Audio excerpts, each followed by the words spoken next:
ekisinga okunnuma ng'abasajja abatunda olubiri olwo basajja bali mu bika bya Buganda. Ejabungeredde olunaku olwaleero gwe wenna mukwano gwange abadde akyali ku bbiiru eri eya Sovereignty Bill 2026 oba giyite Protection of the Sovereignty Bill Act 2026 kati bebiteeke ku mabbali kubanga eyo yamaze dde okuyita. Njagala okwata omukono oguteeke ku ttama lyo wano wetwolekedde ate owulire etteeka eddala eryengedde wabula ng'ate lino lyandibeera nga terigenda kuleka muntu n'omu waggulu. Wuliriza, nakugamba nti ekisanja kino abasajja kye boolekedde nga bakiyita protecting the gains, kaakati yessaawa buli muntu agenda kubeera ng'afeesa. Yessaawa buli muntu salumanya nalumanya okubeera ng'akafiiramu era agenda kulaajana. Tugenda ffenna kusattira oba tuli mu kibuga oba tuli mu kyalo twalekedde dda akaseera akakazigizigi. Kaakati nze Eke Master Akawandula Bigambo Pro Max emabega w'omuzindaalo. Emboozi eno mukwano gwange mpuliriza ekutuusibako Hajati Nakalembe omukyalo omusomi w'edduwa oyo ayigiriza abasoma edduwa beppo n'abo baagala okubasomera edduwa. Nkugambye ne bw'oba oyina mukolo nga gwetaaga edduwa oba oyagala kusabira abakadde bo naye nga bamaseeka bakwebuzaabulizaako teweeruma lulimi teweerumya mutwe koona ku Hajati Nakalembe omusomi w'edduwa omukyala eyagenda e Mecca. Kaakati ebigambo abikutandikire abeerenga buli kimu akituusa we kiraga. Kati njagala ompulirize bulungi video nkusaba soko ogimpere ekigalo. Nkusaba video soko ogimpere ekigalo mugana nkakeeto kubanga ekisinga obukulu video bw'ogiwa ekigalo olwo kiba kimaze okubeera nga kyeyoleka lunywe nga kyekakasizza nti information eno eyina okusaasaanira eggwanga lyonna n'ebweru waalyo olwo buli munnansi waali asobole okubeera ng'amanya ensonga zino ezikutte wansi ne waggulu. Kaakati nno nga Mwami Museveni ayolekedde okulayira ng'ennaku z'omwezi okuva nga 12 mpaka ng'ennaku z'omwezi 15 okulayira we kuliwo. Kati njagala owulire ebigambo mu kaseera ke kamu nga okulayira kwengedde omukyala amanyikiddwa nga Shamimu Malende. Ono ye mukyala kiki abantu b'e Kampala mu kibuga wakati. Wuliriza, abadde yabula okuva luli lwe twamulaba mu kampeyini nga nebigenda maaso tabikomentingako yadde ku X yadde Facebook yadde wa. Lunaku lwabadde lwa leero mukwano gwange mpuliriza ono amaze okutonya ku kisawe Entebbe oluvannyuma lw'okubeera ng'abantu badde beemulugunya nga bagamba ono eyamala okubeera ng'ayitamu ne mu kulayira taabeerewo.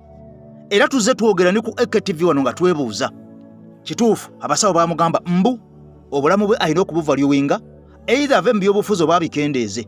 Era ono abadde yafuuka dda kyesirikidde nga enkonge y'omuluyira omukyala Shamimu Malende wabula olunaku olwaliwo yamaze dda okulabwako ku kisaawe Entebbe ono ng'akomyewo. Tetumanyi oba abasawo baamusiibudde ng'ono yateredde, twebaza Katonda olw'obulamu bwe kubanga tumwagala nnyo, oba akomyewo kulayira engeri okulayira gye kusembedde naye ng'akyali mukosefu ddala ng'olunaamala okulayira ng'agenda kuddayo.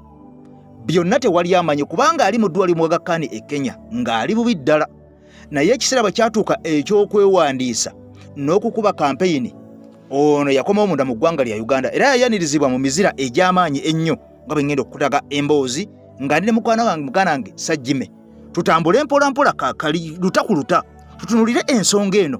Kaakati wetumala okutulira ensonga y'omubaka Honorable Shamimu Malende nga bwe weebuuza nange bwe neebuuza Hajati Shamimu Malende kiki obulwadde bwamunyiikirira okutuuka kweyo levo n'okubeera nga ne bwe tufiirwa ne bwe bawamba abantu ne bwe basiba tasobola kubeera nga abiraba wedde ku Facebook yadde okukomentingako yadde ku X yadde okubyogerako.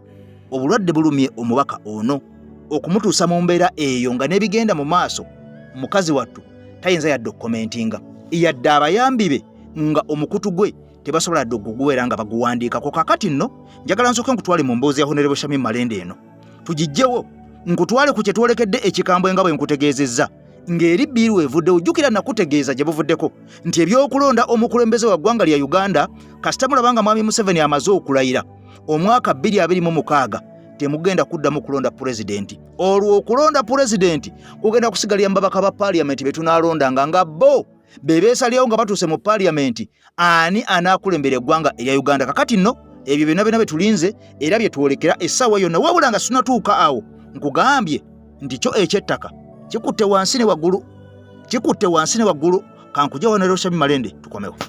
Ndabye Shamimu Malende akomyewo okusookera ddala tumuyozaayoza okukomawo akomyewo mu ggwanga ne wajjidde ng'ennaku z'omwezi 12 ne 13 wagenda kubeera, in fact 13 ne 14 wagenda kubeerawo okulayira kw'ababaka.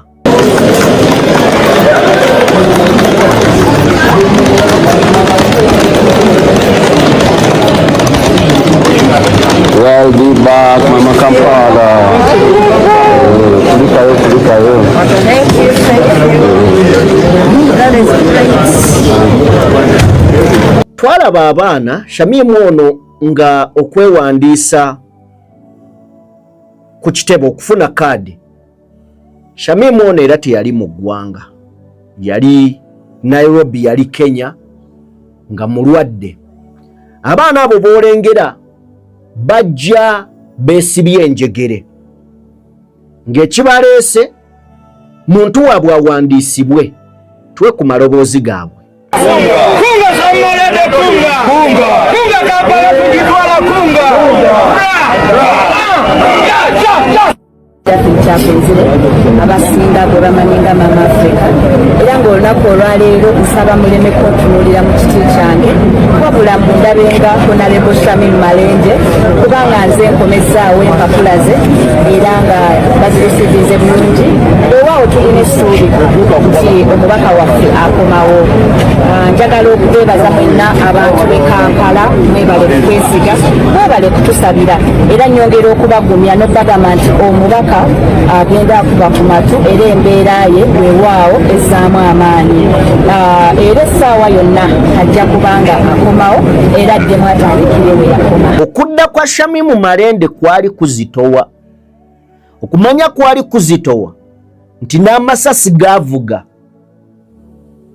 Poliisi bwe yali egezaako mukwata. Awo bw'atyo bane njagala olabe okwo kwali kudda kwa Shamimu Malende ng'omukwano weeguli era baamukima ku kisaawe ng'olabira ddala banonya omuntu gwe baagala.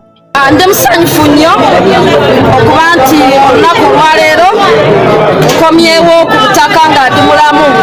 Neebaza Mukama Katonda olw'okunzirisa obulamu. buba nga bwaggala naye abantu babaagala tulengera nti tukomeddewo mu keesi balyoke basanyuke bagambe nti kituufu Shamimu Malende yali mulwadde. Kyova olaba wano neebaliza abantu bonna abatubeereddewo n'abatusabidde n'osobola okuba ow'omukisa kwabo abakomyewo.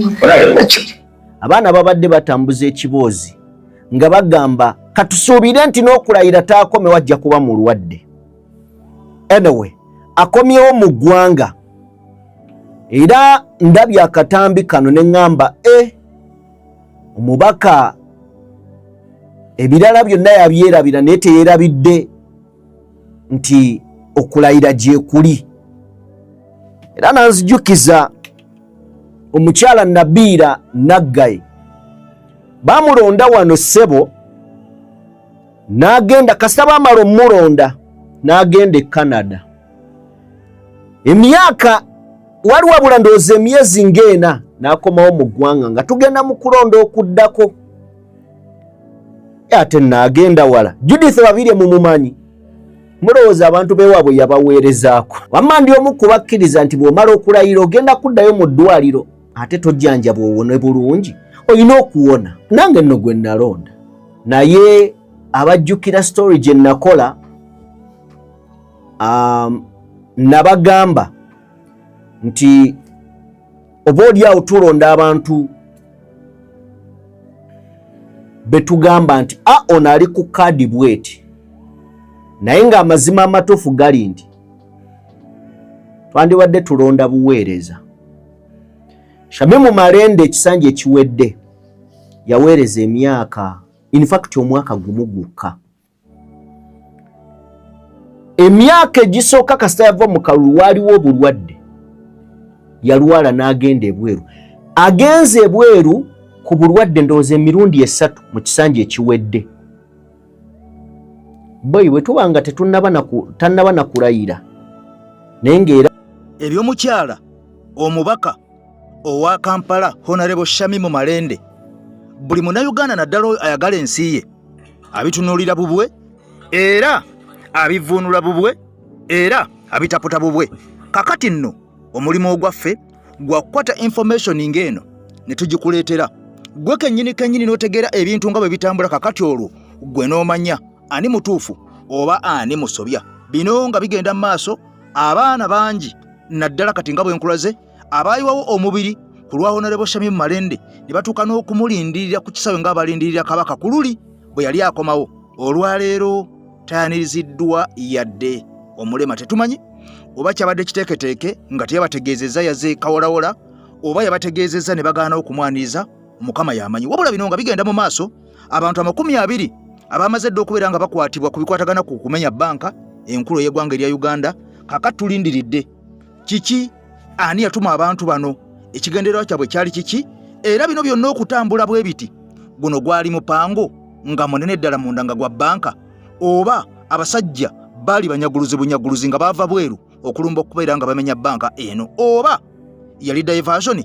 Kubanga nkugambye amawulire tugakuleetera gwe kennyini n'okuba tooki n'otunuulira ensonga n'ogamba wabaddewo omusajja yatema abaana oba yasala abaana, ekeesi ye emaze okukulozingibwa. Kiki ekiddako nga yakamala okukulozingibwa bweti? Kaakati ate banka lwe zimenyebwa, oba ng'etteeka lino erya Protection of Sovereignty Bill 2026 nga ligenda kubeera nga liyisibwa wadde nga bannansi baliwakanyizza mu buli nsonda yonna, buli ba stakeholders bonna, abayivu n'abatali bayivu bonna nga bawakanyiza etteeka lino nga ligenda okuyisibwa ku mudumu gw'emmundu ng'emmundu zeetolodde okulira na Parliament yonna, abali mu byambalo by'amagye ebya poliisi bepo n'abo abali mu bya bulijjo. Banka lwemenyebwa. Byonna tubitunuulira nga tuwulira nga tulaba, wabula kano kaseera buseera. Kakati nno bino nga bigenda mu maaso, Ashraf Security ono nga y'omu ku bakuumi abaali ba bodegaali ba President Kyagulanyi Ssentamu ampuliriza, era ng'ono mu kalulu mwamulaba nnyo. Kakati ono musajja watu amaze okubeera nga asimatuka okufa, amaze okusimatuka okufa ono oluvannyuma lw'okubeera nga bamututte mu ddwaliro Rubaga nga biwala ttaka ne bamuteeka mu sikaani okumukebera ng'alina ebituli biwerako 3 birambirira ku byenda bye. Kakati ono olwa Sefute ne Security nga bw'omanyi nti abantu bano balungi si balungi, nga tukyagenda mu maaso n'okwemulugunya okwebuuzaganya, omukyala Nakimuli eyafa Heleni ombaka eyali amaze okubeera nga alongoosebwa n'akolebwako operation nebeera successful. Jjukira nti yali mayina era n'alabibwako ng'anywa n'obutundu, baali anywa butundu oba mazzi ng'ali okay oba kajuisi. Kakati eddakiika wayita Mbalengo ono amaze okusomoka gwe ogw'enkomerero. Kakati nno ku Ashraf Security bwe bati abaana beekutte ne bagamba nti sekawuka kaali kakulumye bw'okalaba odduka misinde eyaluma ku musota ne bwalaba omuguwa oyo aba yeekanga butereevu nnyo. Kakati nno ono nga biwala ttaka yaddusiddwa kipayopayo paka mu ddwaliro mu ggwanga lya Kenya kibuga Nairobi. Kakati ono operation n'emukolwako, wabula bwe bazzeemu okumukebera kiki ekimutawaanya ddala. Rubaga baatugambye ebituli 3 basanze omusajja ono ebituli 3 bitono ddala, ng'awuliriza ddala ebituli ebikwata mu 5 mu lubuto lwe mu byenda nga byawomoggoka ddala. Kakati nno ono akoleddwako operation nebeera successful, wabula munda mu ggwanga lya Kenya si Uganda olwa Security okutya okweralikirira okugenda maaso mu malwaliro ga ggwanga lya Uganda. Ogambo cha mwana wa mama ndi wano okubaka amawulire genkuwa agakwatagana ku muganda waffe Ashraf Security.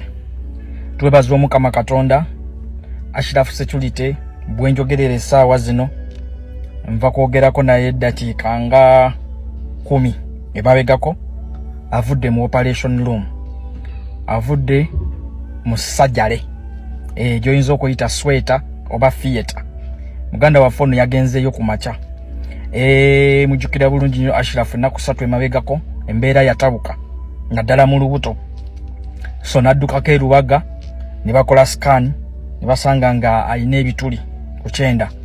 So embeera nga we mugimanyi naddala eri obulamu bwe twakiraba nga kiyinza okubeera risk. So ne tugattagatta Ashraf n'adduka e Nairobi. Era yatuse Nairobi ne baddamu buto ne bakola fresh scan buto. Eno ne ebiwundu baali bazudde bitonotono naye Nairobi bazuulidde ddala ebiwundu nga 5. So Ashraf nga alina okugenda going under operation oba surgery ebiwundu ebyo babitunge, kubanga munaye obyebakira mubinza okufuuka cancer. Good enough, Ashraf Security yabadde yeetaaga miliyoni nga 6 endowooza emitwalo 2 egy'e Kenya 200,000 eza Kenyan shillings zazikunukiriza mu miliyoni nga 6. So mukimanyi nti Nairobi biralamu tebakwata konge sente zo tezinatola ku account. So Ashraf yasose nabeera kwa emergency nga bamwazi pain killers so nga betunonya ka sente Ashraf ayingire theater. Good enough nja kwebaza Noop Diaspora team tidam nja kwebaza Noop Diaspora team mukulu Sembata ne timu ya mwe John Sembata ne timu ya okuva mu America ne baganda bafe okuva UK sabasobodde okutoolayo obuyambi then ne tugatagata ngambye muganda waffe ya Sembata ne timu yabo okuva mu America ya ndi ku Noop Diaspora team then ne baganda bafe okuva UK bamaama awo so sente ezo neziwera Ashirafu sente nezisasulibwa ne muganda wange Nzigo Media nkwebaza nnyo yatambula na Ashirafu era ya muliko ya muyamba so Ashirafu libadde balina omukeza mu operation ndi wano kwa wa mawuli enta Ashirafu amazolongosebwa era kata atekeddwa mu kasenge wali mu kumonitoringibwa nga bwayongera ofuna obujjanjabi okulaba nga recoveryinga kirono kitegeeza ki era tuongera okuba omulanga mumwe n'abasobola otuukirira ennamba za Ashraf Security mumutuukirire mumuterekoko obuyambi naddala nga genze mu recovery process eno gyatandise mumanyi expenditure ye Nairobi awo y'amaanyi nnyo so mu byonna njagala okwebaza Noop ne ba struggle Noop Diaspora team plus banna struggle mwenna abakutte kemusobodde Ashraf Security nafuna obujjanjabi bwa Sseruganda His Excellency Kyagulanyi Ssentamu mbu yatuleetera bwe yatuteerawo gwabadde aseka abadde asunga ffe tetulemererwa Noop eringa njovu telemererwa masanga gaayo so His Excellency Kyagulanyi tujja kwebaza okuleetawo obumu twafuna abaganda baffe mu struggle mu nabatatumanyi nakabatatulabangako naye nga akatuguddeko akatukaabiza akatulumiza nabo kabakaabya so mwongere okusabira muganda waffe Ashraf Security as of now ali ku recovery process. God bless.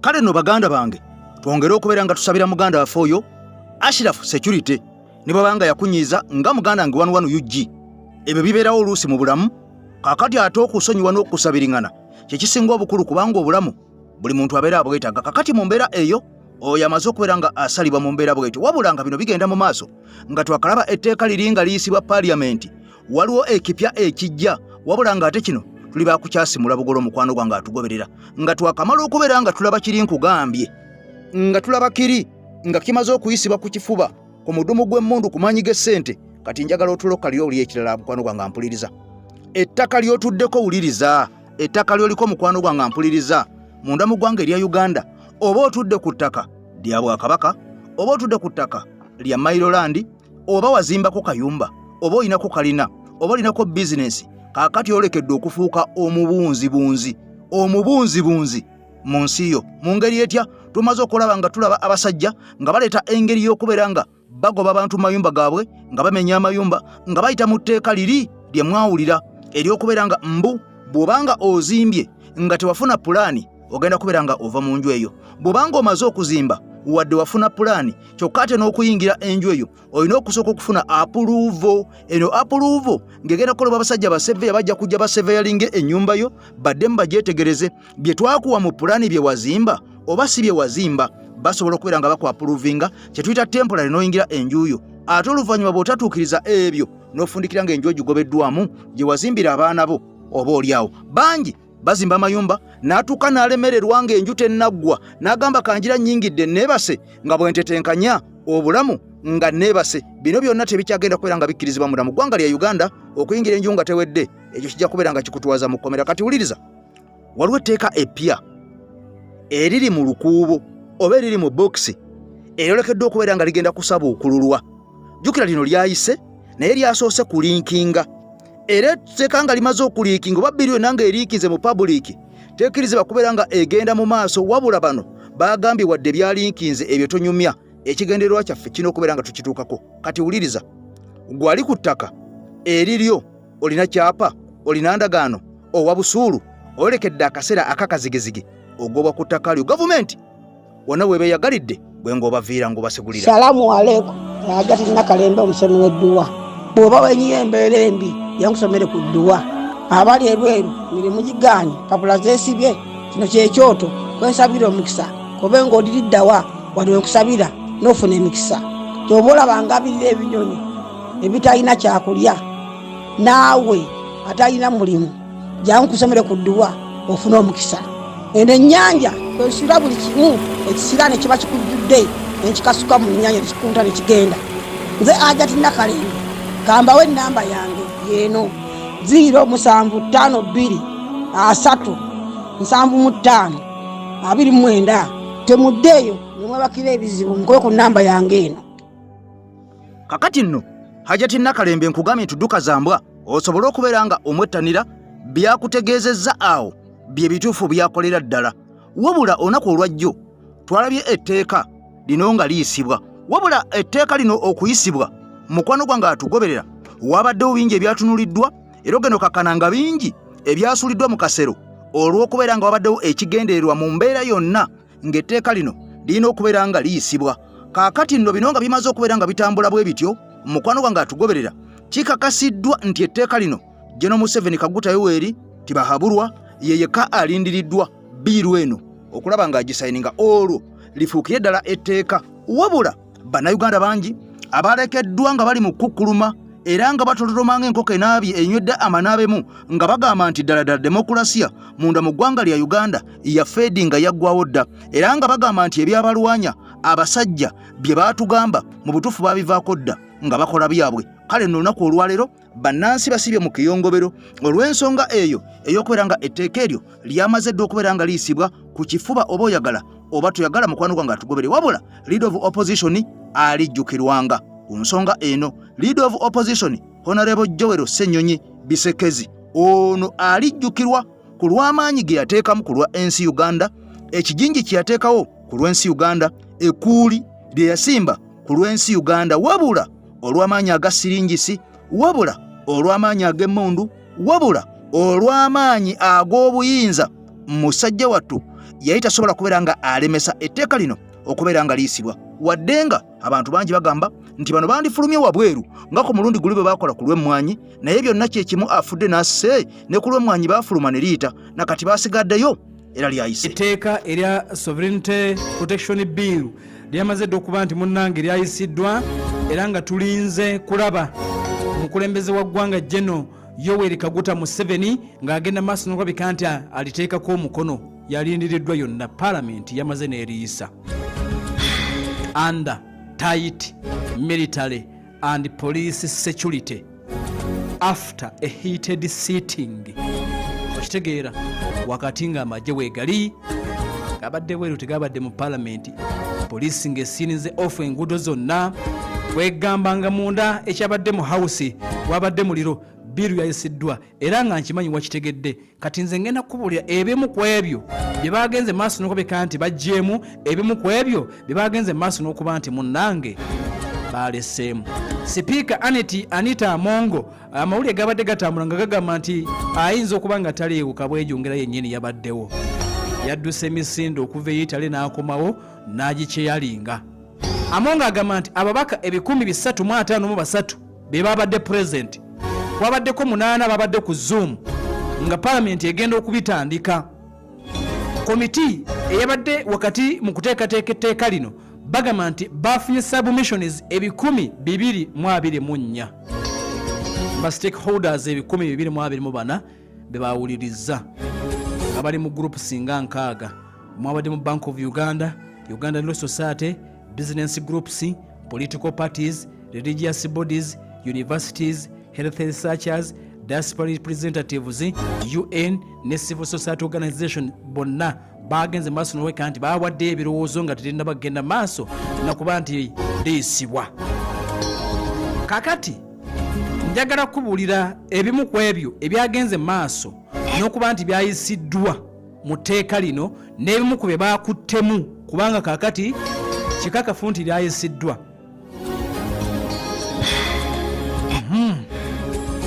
Mu kawaayiro namba 2 kano bagamba nti kekabadde central kadifayininga the reach of the law era kaditamininga ani gwe baregulatinga era mu circumstances ki oba mu mbeera ki era ng'akoze eki ako ke kasinga okuba akakulu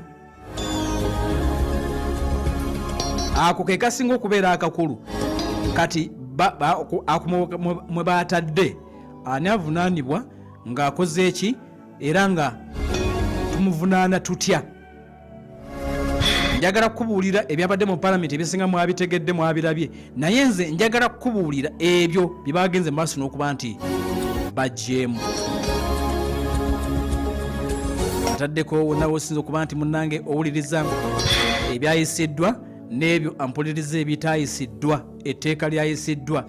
Key amendments ezimu kuzaakoleddwa mwe muli kye bayise okudefininga agents of foreigners. Omuntu agwa mu ddaala eguli okubeera agenti owa foreigner yatya bamudefininze bulungi. Kakati mukana akawaayiro bannayuganda ababeera ebweru w'eggwanga baabagyeemu okubayita ba foreigner. Ekyo baakigyeemu era tekyayisiddwa tekiriimu. Munnayuganda ali ebweru tebagenda kuyita foreigner okyali munnayuganda naye babadde balina okudefininga agent of a foreigner yaani ne batugamba nti ye muntu acting for akolera under the direction of financed by a foreigner.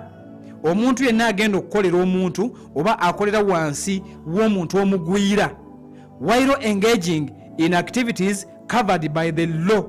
Ng'omuntu oyo byakola bikwata oba bigwa mu bintu ebyo ebiteekeddwa mu tteeka lino gwe bayita agent of a foreigner. Naye biiru eno negenda maaso n'okulabika nti yasigazzaamu kiri kye bayita ekya political activities. Kati wali ku agent of a foreigner munnayuganda bamugyeemu okuggyako ng'okoze ebyo byenkubuulidde tokyali foreigner kuba eryasooka baatugamba nga bakyakubaganya ebirowoozo nti munnayuganda yenna ali ebweru w'eggwanga era ayinza okutwalibwa nga foreigner. Kati ekyo baakigyeemu. Kakati ekirala ekya political activities ekyampuliriza bakireseewo nga bakirese ne broad definition bakirese nga kinene nga tebalina kye bagyeemu.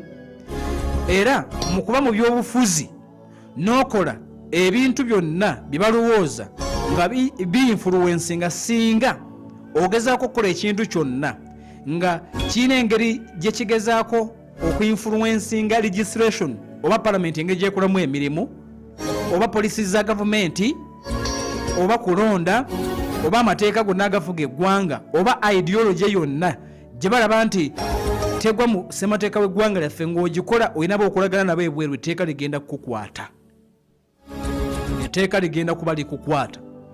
Wabula to address concerns ezaaleetebwa omukulembeze w'eggwanga nti kuba President Museveni alina bye yagamba byatamanyi mu tteeka lino kati okumuadressinga ensonga ye okugiteekako okwadressinga ensonga ya President Museveni. Bank of Uganda byayogera, Buganda byayogera, World Bank byayogera, n'abamu ku bannaddiini be baayogera. Bagenza okumaliriza okuyisa etteeka lino nga gavumenti mu tteeka lino tegenda ku restrictinga lawful foreign direct investment mu bufunze ssente ezijja kuno nga teziri mu bumenyi bw'amateeka. Gavumenti egenda kuba na buzibu nazo. Muno mulimu kye bayise portfolio investments, diaspora remittances abasindika ssente nga ziva ebweru w'eggwanga ne zijja kuno zirabirire families n'ebirala abo basonyiddwa mu tteeka lino tebalina buzibu. Export proceeds, trade financing, abali mu commercial loans, humanitarian assistance ssente zijja okuyamba ku bantu mu ngeri emu oba endala, grants abaweereddwa ssente okubaako be bakola babagambye nti mwe temuyina buzibu. Abadde beraliikiridde abali ebweru w'eggwanga nti okusindika ssente kigenda kuba kizibu. Etteeka lyabatalizza nti bagenza okukyetegereza nga singa kikolebwa bwe kiti kiyinza okusannyalaza ebyenfuna by'eggwanga. Ekyo ne baba nga bakirese. Ekirala penalties ezibadde zisuubiddwa okubeera ku myaka 20 bazikendezezzaako kakati emyaka gijja kubeera 10 singa okwatibwa omenye agamu ku mateeka basobola okusiba emyaka 10 okuva ku myaka 20 ejabadde proposed jail terms okutuuka ku myaka 20 kakali ijja kuba emyaka 10 ijja kuba emyaka 10 kakati batuuse ku muntu yenna ayinza okutaataganya ebyenfuna by'eggwanga economic sabotage naye bagenze mbasunuka bika nti baginywezezza omuntu ali ebweru w'eggwanga ng'ogezaako okutaataaganya ebyenfuna by'eggwanga lino lino nti bagenze mbaaso n'okuba nti balikozeeko redrafting okutagetinga agents of foreigners abo bagezaako okufulumya amawulire amafu ku Uganda oba okukola ebikolwa ebigezaako okudamejinga economic system y'eggwanga nga bonaagamba Uganda temugiwa buyambi Uganda ekuza kino na kino World Bank kakati awe teeka lijja kuba likwata buterevu etteeka lijja kuba likwata buterevu abantu bagenda okufuna ssente nga bali mu advocacy research journalism business operations nti singa okola ebyo nga bigenda ku discouraging ebintu ng'ebyo abantu baagala okujja okukola research abantu baagala okujja okukola emirimu egy'amawulire n'ebirala kakati gwe n'oba discouraging etteeka ligenda kuba likwata bimu ku ebyo bye bagenze maaso n'okuba nti oba oli awo baleese mu tteeka lino nandowooza oli minisita ow'ensonga z'ebyokwerinda yavudde n'ategeeza n'agamba nti bw'otunuulira Iran byekoze mu Strait of Hormuz tebannaba kutuuka ku level ebakubya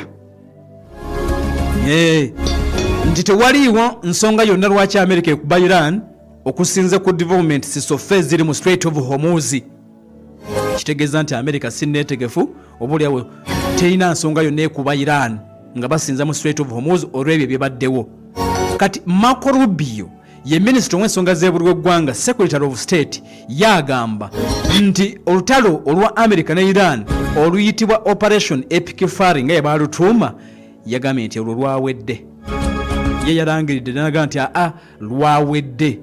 lwawedde era nti batuuse ku biruubirirwa byabwe ng'Abamerika kati Trump kwe kuvayo n'agamba nti n'akagolomolo kano ke babadde bagambye nti baagala okugula parts zaako ezimu bakuliyetinga passage vessels ne ships zisobole okuba kandi ziyitawo ategeeza nti Freedom Project oba Project Freedom bamaze okuba nti bagiyimirizza akadde kano kakati Iran tebannafulumya statement yonna bo bawaze buwazi Aba-Iran bawaze ne bagamba twabagamba temusobola era temulisobola.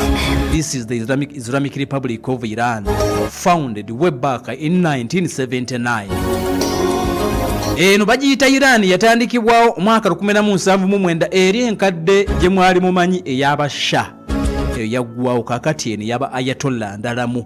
Iran bawaze bagambe eno Iran ekulembera ba Ayatollah nzibu kibalidde. Iran egambye nti abasajja balemereddwa okutuukiriza ebiruubirirwa byabwe byonna mu kye baatongozza Freedom Project ya America egamba nti ekikozerwa kuba nti bazzemu okuteesa era waliwo progress. Kati ye Iran n'agamba nti alimba bimulemye akagolomola alemereddwa okubayisaawo byabadde agala okuyisaawo okusooka baaganye ekyokubiri atidde ekiddako. Iran iri mu kuwaga egimu ku mikutu egy'amawulire munda mu ggwanga etibwera Iran omukutu guyitibwa INSA oguddukanyizibwa gavumenti gutegeezezza ne gugamba nti decision ekoleddwa omukulembeze eggwanga lya America ocalling off mission eno bagambye Aba-Iran bagambye nti America tabalimba ekituufu kiri nti bakikozerwa firm positions following firm positions and warnings from Iran.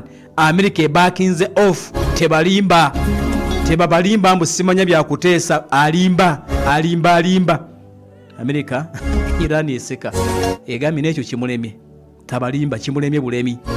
Bagambye nti position y'omu Iran okulaga nti yakulembera Strait of Hormuz ne bafulumya ne map eraga nti wano wetufuga ne balabula omuntu yenna tekamutanda okuyitawo. America nti kwesinzidde negamba nti ebyokuyisa abantu mu kagolomolo mbitadde jjukira nagambye olunaku oluyise nti ne shipping companies zaatidde nga zigamba nti yadde omukulu yatusuubizza okutuyisaawo wabula tetulina garanti teyatuwadde garanti kulaga nti tugenda kubeera safe. Amerika egamba nti mu nnaku 2 mu kagolomolo waliwo abantu 10 abafiiriddewo. Kaakati yo Iran eseka egamba nti alimba adduse kyokka ng'okusinza ku mawulire agaliwo blockade yegenda maaso. Trump ategeezezza nti blockade gye bateekawo oba emisanvu gye baasuula ku myalo egy'eggwanga etibwa Iran yo egenda kusigala ng'egenda maaso. Kati akagolomolo koba keesonyiye kubanga kabadde kayinza okuleeta ebizibu okusinziira ku Iran. Naye Amerika wakati mu kwogera egambye nti bakakoolinze off okwerekera emmeri ziyite mu kagolomolo ku kifuba ekyo bakikoolinze off era nti Pakistan yebasabye n'amawanga amalala. Trump agambye nti kakati okusinziira ku kusaba Pakistan yetusabye of course n'amawanga amalala. Ate era bw'otunuulira military success gye tutuuseeko munda mu ggwanga eritibwa erya Iran okitegeera. Additionally, the fact that great progress has been made towards a complete and final agreement tugenza okulaba nga tetwetaagako tubivuddeko ebyo mu ngeri bwetu. Agambye Pakistan yetusabye. Ekyokubiri ne twetegereza nga tulina a lot of success mu lutalo tukatufaaki. Ekyokusatu tugenza okulaba nga Abayiraani ebyokuteesa babikutte bulungi nga waliwo kessuubira okukaanya. Ne tugamba nti kaakati akagolomolo tukakuza ekitu. Naye mu kino abamu kubawakanya Trump bagambye nti ne wali yandibadde abijjawo emmeeri singa kubadde kukaanya n'emmeeri zateeka ampuliriza mu mazzi okubulookinga emyalo gya Iran najo zandibadde zivaawo. Kati kino kiwulire ero kitegeere bulungi nti blockade Amerika we yateeka emmeeri, yes, Amerika we yateeka emmeeri Iran tafugawo era Iran aba akoze ensobi okulumba Amerika awo awali emisanvu gya Amerika kubanga si wa Iran mazzi agatwalibwa nga international waters. Kati kitegeeza nti Amerika waddembe okuteekawo emisanvu teyagenda ku myalo gya Iran wabula yagenda mu mazzi Iran gatafuga awo yateeka emisanvu era wo blockade egenda maaso emisanvu gigenda kusigalawo. But mu kagolomolo Amerika bw'ayitawo n'aleeta emmeeri n'aleeta assets mu bbanga ne ku mazzi luba lutalo era lwabadde lwatandise okimanyi olwampuliriza lubeera lutalo. Iran oba omulumbye mu territory ye, yes, oba omulumbye mu territory ennaku ezandizeeko zibadde ziyinza okubeera enzibu. Okuteesa kubadde kuyimiridde lwa Amerika kwagala kuyita mu kagolomolo ku kifuba. Iran ng'alabika agaludde ng'agamba nti kati tufaafaagane mu feze ey'okubiri ate ku mazzi. Kati Omumerika buli kimu abadde akiwa chance. Lwabadde luzeemu nga ne UAE bakubayo. Amerika ayinza okuba takyagala. Kwe kusalawo ng'omusajja omukulu agende maaso n'okuba nti ensonga azimma amazzi mu mbeera eyo. Ensonga azimma amazzi. Na kino kitegeere nti Amerika mu kwagala okuyitawo wano mu kagolomolo era bayinza okuba nga babadde batestinga Iran. Omusajja buyo bwinamu kutwanyi oba nedda. Bayinza okuba nga babadde bakola test. Amerika nerowooza nti tuyinza okuba tubutira bwerere tugezeeko tugende tuyitewo ko tulabe. Omuliro gwayase mu nnaku 2. Omuliro gwayase obusajja ne mukulaga nti yadde oyina emmeeri, oyina aircraft carriers, oyina zi torpedoes, oyina zi covers, oyina buli kimu, oyina ennyonyi 10 mu bbanga sebo tujja kuleetera. Kati Amerika yakitegedde nti wano babuulira perspective endala eyinza okubanga ebaddewo. Babadde bagezaako okutestinga balaba omusajja bw'ogezaako okuyitawo ku kifuba osobola. Bakizudde nti oyinza okuyitawo naye nga ogenze n'ebinoobule. Amerika ekisazizzaamu ekyo. Naye mbagambye nti ensonga gye bawadde temugamba nti Amerika adduse, temugamba nti Amerika atidde. Iran yayogedde nti bemulemi akkiriza nti awo ffe tufugawo. Obusajja bwafulumizza ne maapu. Ne bulaga maapu ya Strait of Hormuz obupasia ne bugamba mu Amerika nti kaakati bakuwaana. Ne bulabula amaato emmeeri ezandibadde ziyitaawo nti yitawo nga tetukuwadde lukusa ng'ogendedde ku lukusa lwa Amerika ojja tulaba katembera bwetyo bweri akagolomolo Irani 100% ekyalina control Amerika ebyokwagala okuyisaawo abantu ku kifuba alabika abevuddeko Project Freedom ewangadde ennaku 2 zokka naye ennaku 2 zewangadde first day UAE yakubiddwa second day UAE yakubiddwa wano mu kagolomolo bagamba nti amaato 7 gakubiddwa ga Iran emmeri ya Amerika emu abasajja bagifaalinzeeko ze ballistic agenza okulaba ng'ebintu why katugira tudda ku mmeeza mbeera bweto bweri ataddeko Pale FM ekwera omuntu wa bulijjo yo Iran yeseka egamba